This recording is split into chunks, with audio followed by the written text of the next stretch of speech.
Para dun sa mga kababayan natin na nagtanong kung paano daw ba i-check kung meron na silang biometric or tapos na silang mag-biometric before, kailangan pa ba nilang magpa-biometric. Take note, biometric po ay hindi na ginagawa sa airport kagaya noon na pwede kayo magpa-biometric sa lahat ng entry at saka exit. Pero ngayon, hindi na po ginagawa yan. So, kailangan nyo na po talaga magpa-biometric bago kayo magbakasyon. Kasi mandatory po yan sa lahat ng mga lalabas ng Kuwait na meron ng biometric. Para maiwasan po ang mga aberya kung kayo ay magbabakasyon, make sure na nakapag-biometric na kayo bago kayo magbakasyon. So, paano ba natin malalaman kung tayo ay nakapag-biometric na? Simple lang, punta lang kayo sa inyong Sahel application. Lahat naman siguro is may Sahel application. Open nyo lang ang inyong Sahel application. Okay, from Sahel application, may kita nyo rito is meron tayong services dyan. Sa services, kailangan nyong pumunta sa Ministry of Interior. Hanapin nyo lang. Ministry of Interior. Okay, sa Ministry of Interior merong Security Services.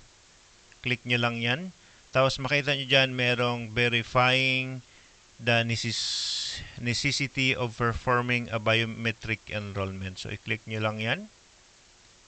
Makita nyo kaagad yung inyong civil ID kasi Sahel nyo yan. Tapos, next nyo lang, you have biometric enrollment. Ibig sabihin, tapos na kayo magpa-biometric, no worry na po yan. Pag hindi pa kayo tapos magpa-biometric na kayo sa mga designated area kung saan pwede kayo magpa-biometric.